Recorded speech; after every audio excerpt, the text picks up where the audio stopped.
Nous vous saluons dans le nom précieux et glorieux de notre Seigneur Jésus-Christ. Que la paix et l'amour de notre Elohim soient avec nous. Que le Seigneur nous bénisse abondamment. On est toujours là, mes bien-aimés, pour partager la parole de notre Seigneur. Que notre paix, que le monde ne peut pas nous donner, le Seigneur Jésus-Christ nous comble cette bénédiction. Père Saint, je bénis ton Saint-Nom et nous croyons que tu es là pour nous édifier, pour nous encadrer et pour nous montrer les chemins. Enseigne-nous et montre-nous les chemins. Au nom de Jésus, nous prions et nous disons Amen. Que le Seigneur nous bénisse abondamment, mes bien-aimés, surtout les amoureux de la bonne parole. On est toujours là pour partager la parole de notre Seigneur. On va toujours continuer notre marche avec le Seigneur. Abraham et son fils. C'est ce qu'on va essayer de continuer. Ne devenez pas les esclaves des hommes, mes bien-aimés.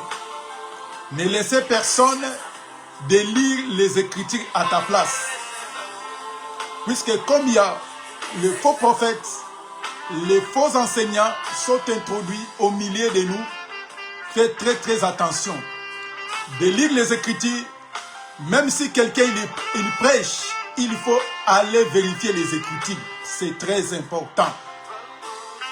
Quand l'homme est détruit à cause de ne pas vérifier ce qui est écrit.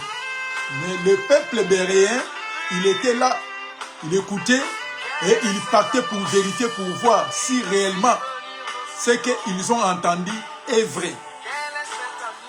On est toujours là, mes bien-aimés, pour essayer de nous exhorter, de nous encourager jour et nuit, de rester toujours en communion avec notre Seigneur. Prenons nos Bibles rapidement. Genèse chapitre 22. Genèse chapitre 22. On va commencer dans les versets 3 jusqu'au verset 6. Genèse chapitre 22, le verset 3 au 6e verset. C'est ce qu'on va essayer de partager ensemble. La Bible nous dit ceci. Abraham se leva le bon matin, sella son âne et prit avec lui des serviteurs et son fils Isaac. Il fendit du bois pour holocauste et partit pour aller au lieu que Dieu lui avait dit. Le verset 4. Le troisième jour, Abraham leva les yeux, vit le lieu de loin. Le verset 5. Et Abraham dit à ses serviteurs, restez ici avec l'âne, moi et les jeunes hommes. Nous irons jusqu'à là pour adorer et nous reviendrons auprès de vous. Le verset 6. Abraham prit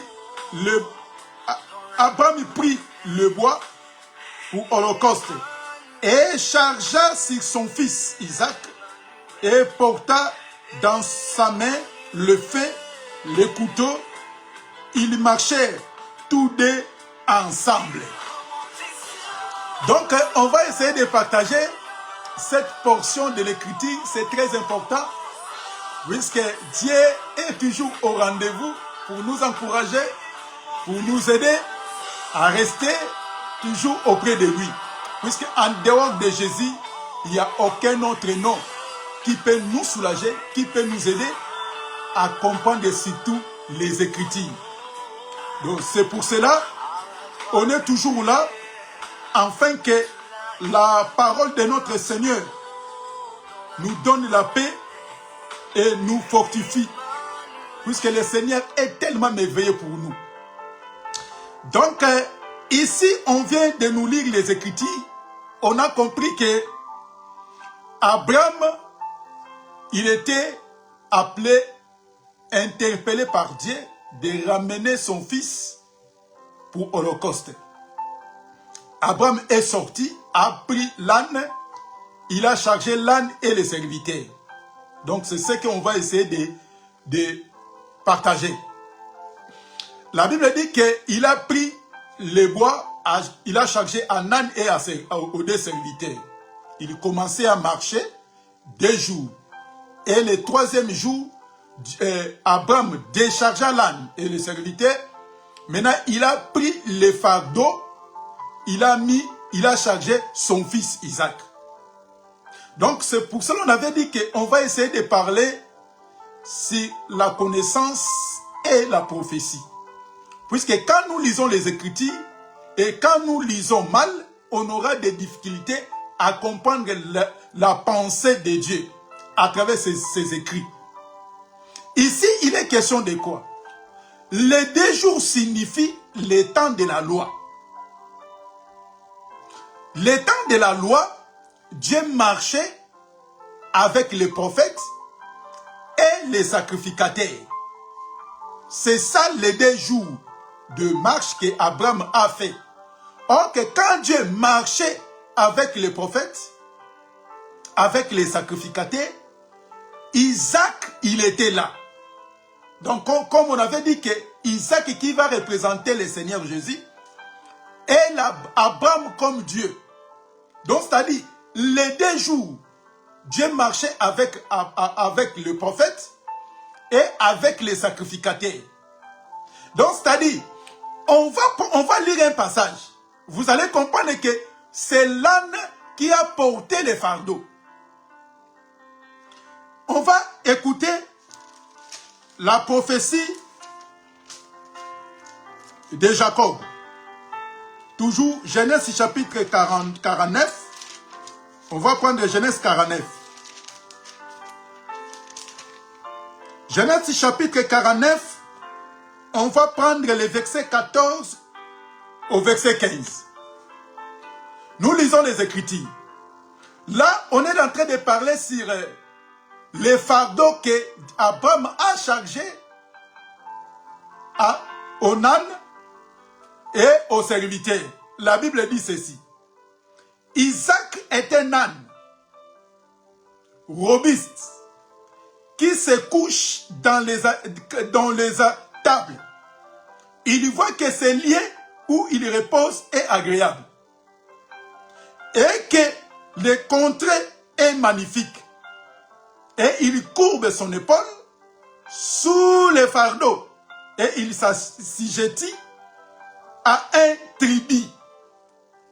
Donc ici, on voit la prophétie de Jacob à son fils, Isaacar. Donc Isaacar, il devient comme un âne robuste. Or un âne qu'Abraham a chargé les fardeaux. Pourquoi? Puisque un âne, c'est un animal robuste. Il est costaud. Il a les capacités de supporter les charges. Donc c'est un âne qui portait les fardeaux. Ici, selon la prophétie, la Bible dit que c'est Isaacar qui va porter maintenant les fardeaux de ses frères. C'est pour cela, les fardeaux qui va représenter les péchés. Or que les péchés, c'est les prophètes et les sacrificateurs qui vont s'occuper de porter les fardeaux pour présenter à Dieu le Père.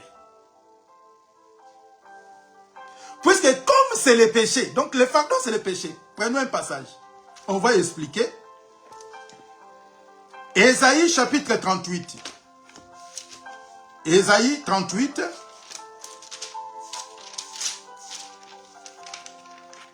Ésaïe 38, le verset 5.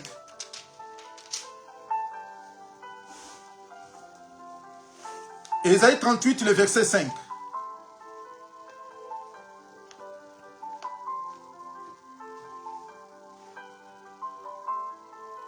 Psaume, c'est Psaume 38. Excusez-moi.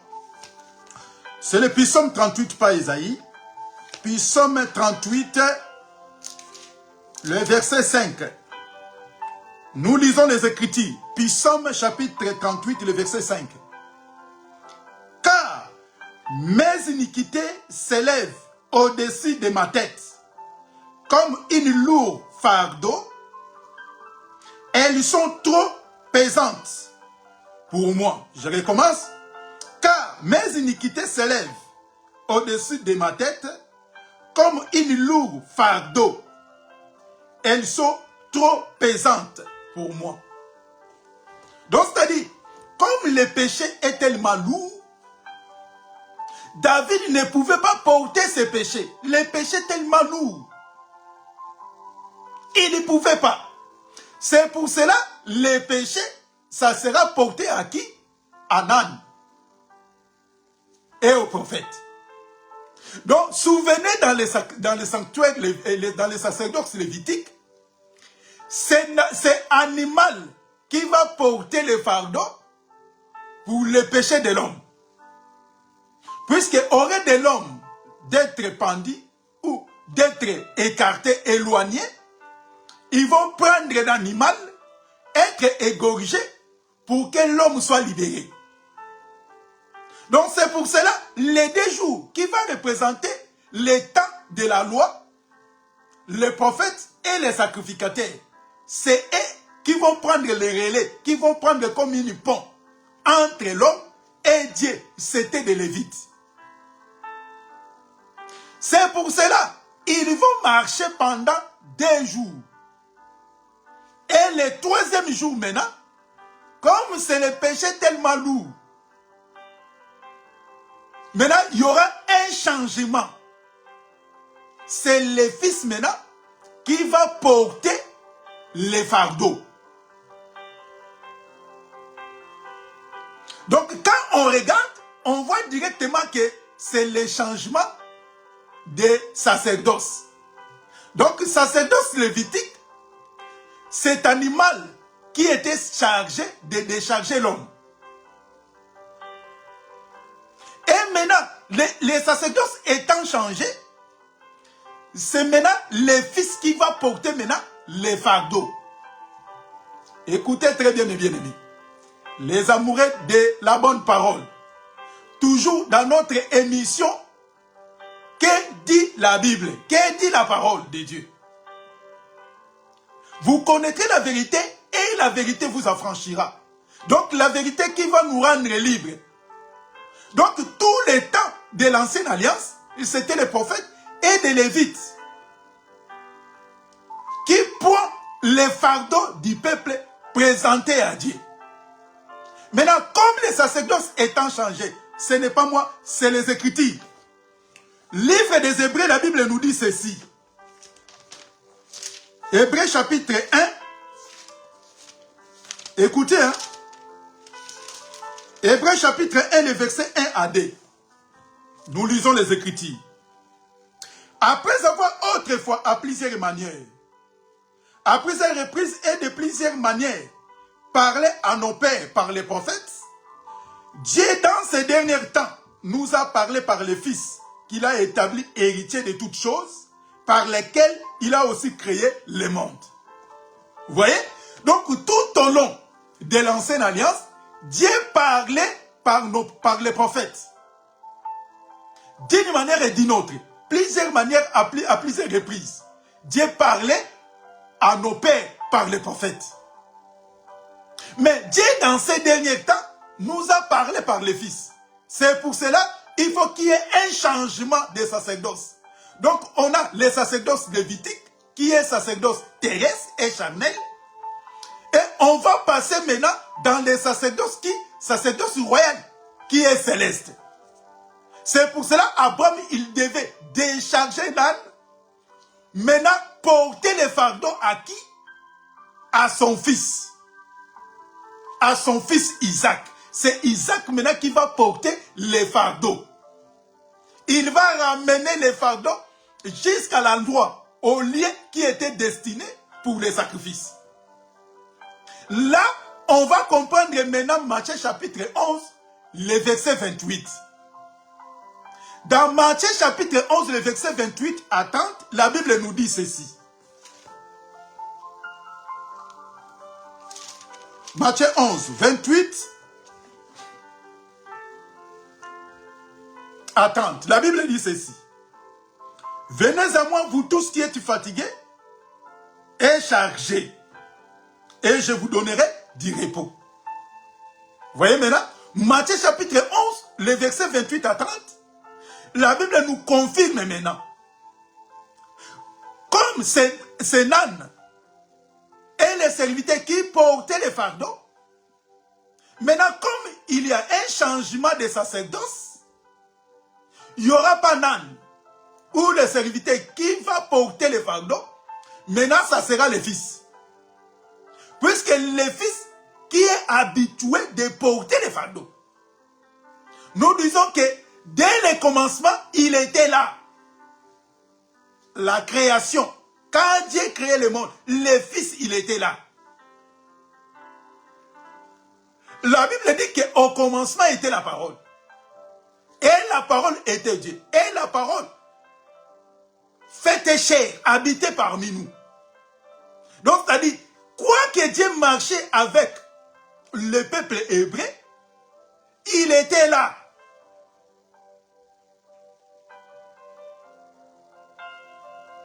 Ils ont tout mis dans le même breuvage.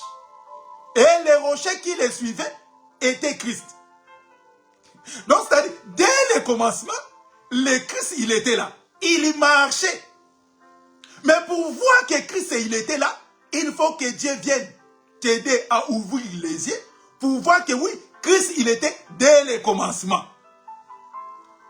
C'est pour cela, Nan a porté les fardeaux et les serviteurs pendant des jours, le temps de la loi. Maintenant, le temps de la grâce, Dieu maintenant va prendre les fardeaux donnés à son fils. Donc, Jésus en disant ceci, venez à moi, vous tous qui êtes fatigués et chargés. Il a rajouté, venez à mon joug, prenez mon joug sur vous et recevez mes instructions. Car je suis doux et humble de cœur, et vous retrouverez du repos pour vos âmes. Vous voyez, c'est le Seigneur Jésus-Christ maintenant, il va porter nos fardeaux. Puisque comme nos fardeaux est tellement lourds, personne ne pouvait les supporter. Personne ne peut les prendre. Ils ont cherché, comme la Bible dit. Dieu a regardé dans les cieux sur la terre. Personne n'était capable d'ouvrir. Personne n'était capable de porter les fardeaux des gens. Personne. Quoi qu'il y avait les prophéties de ce qui concerne Isaac, on a lu les Écritures, on n'a jamais vu Isaac porter le péché de ses frères. Donc, celui qui avait le pouvoir, qui avait les capacités de porter, c'est un animal qui marche avec des pieds. C'est le Seigneur Jésus-Christ. C'est pour cela, c'est lui qui devait porter nos fardeaux. Là, je suis en train de parler à une personne. Même quand tu vois que tes péchés sont tellement lourds, tu es condamné de gauche à droite. Prostitué, les gens commencent à te qualifier d'une manière et d'une autre. Sorcier, assassin. Tu es abandonné, rejeté au milieu des hommes. Qui peut te pardonner? C'est le Seigneur Jésus-Christ. Le seul et l'unique qui a les capacités, les pouvoirs de nous pardonner, c'est le Seigneur Jésus-Christ. Lui, il est fort. Puisque la Bible dit qu'un animal là, c'est un animal robuste. Il est capable de supporter des charges. Mais c'est le Seigneur Jésus, mes bien-aimés, le véritable animal. Jean nous a présenté. Voici l'agneau de Dieu qui ôte les péchés du monde. Donc c'est en Jésus, mes bien-aimés. C'est lui qui a les capacités de porter nos péchés. Et celui-là est digne de nous rendre libres. Une lourde charge, c'est le péché. Bien-aimé, tu peux manquer les choses de ce monde, l'argent, les biens matériels. Mais si tu as Jésus, c'est très important pour toi. Mais tu peux avoir tout. Mais si tu es chargé du péché, tu es le plus malheureux. C'est pour cela que le Seigneur Jésus-Christ, il nous demande, venez à moi. Vous tous qui êtes fatigués et chargés, je vous donnerai du repos. Le repos de vos âmes. Or que l'homme est incapable de nous rendre libres. Lui, le Seigneur Jésus-Christ, il est habitué de porter les charges, de rendre libre ceux qui est fatigué. David en criant, mes péchés tellement lourds. J'arrive pas à porter ça. Bien-aimé, qui peut promener avec les péchés? Qui peut porter les péchés? Et il vit paisiblement sur la terre. Personne. Nous tous, on était chargés, fatigués du péché. On n'arrivait pas. Et j'arrive pas les gens. Comment il tue les gens? Il fait du mal. Il vit, il rigole toujours. Il vit mieux sur la terre. Bien-aimé, vivre dans le péché, tu es le plus malheureux. C'est pour cela que le Seigneur est là, rien que pour toi, pour te décharger du péché. Sacerdoce lévitique est incapable de décharger les péchés. C'est pour cela qu'un animal prenait les péchés, mourait à la place de l'homme. C'est pour cela que le Seigneur Jésus-Christ, sacerdoce royal, est plus glorieux, est plus puissant. Le temps de la grâce est plus glorieux, mes bien-aimés. Le Seigneur est là. Il est là pour porter nos fardeaux, pour porter nos péchés. C'est pour cela, quand Abraham marchait avec son fils, il a laissé l'âne de porter. Puisque le troisième jour, c'est ça le fils qui va prendre le relais pour nous donner la vie, pour nous rendre libres. Donc on était venu pour nous encourager, pour rajouter encore un peu de ce qui concerne le père Abraham et son fils. Nous disons que, comme on a tous compris que Isaac, il ne pouvait pas mourir, Isaac ne peut pas rester à la montagne. Isaac, il devait rentrer. Donc, je crois que vous avez réclamé vos Isaac. Il faut checker, regarder de gauche-droite. Quel est ce pasteur? Il est parti avec ton Isaac. Vas-y, va les réclamer. Va réclamer ton Isaac. Il faut chercher même son adresse. Il faut les appeler. Rentre même dans les réseaux sociaux pour voir l'adresse de tel pasteur, de quel serviteur est parti avec ton Isaac. Va les réclamer. Donc, le véritable Isaac qui a porté nos fardeaux, c'est le Seigneur Jésus-Christ.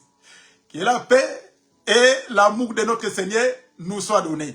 On était venu juste pour nous encourager encore, pour nous fortifier, de comprendre que l'amour de Dieu est plus grand que nos faiblesses, que nos péchés, nos erreurs, nos défauts. Donc, le Seigneur est plus puissant que nos péchés. Il n'y a aucun péché que le Seigneur Jésus-Christ ne peut pas apporter. Tous nos péchés, tous nos problèmes, c'est en Jésus. C'est le Seigneur Jésus-Christ est là. Il tend la main. Il t'appelle. Venez à moi. Viens qu'à moi. C'est moi, mais c'est solution. L'homme qui a les capacités de décharger, de nous décharger nos péchés.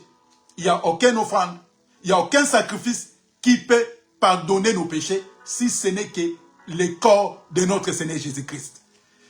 Que le Seigneur nous bénisse. On va encore revenir pour essayer de compléter encore à la montagne. Quand ils ont monté pour donner les sacrifices. On va toujours continuer à nous exhorter, à nous encourager de rester toujours ferme auprès de notre Seigneur. Ne laissez personne de lire les Écritures à ta place. Ne faut pas être esclave des hommes. Puisque l'homme, il va partir. Mais le Seigneur vivra pour l'éternité. Que le Seigneur nous bénisse. Que le Seigneur soit avec nous. On va se voir, si Dieu ne vient pas, les dimanches prochains. Prions. Père Elohim, merci pour cette exhortation, pour l'encouragement que tu nous fais toujours, afin de rester toujours auprès de toi. Dans le nom de Jésus-Christ, fortifie-nous, de rester toujours auprès de toi. Dans le nom de Jésus, nous prions et nous disons Amen. Que le Seigneur nous bénisse. Le Seigneur soit avec nous. Que de bonnes choses, par la grâce de Dieu, nous accompagnent. Que le Seigneur nous bénisse. À très bientôt. Au revoir.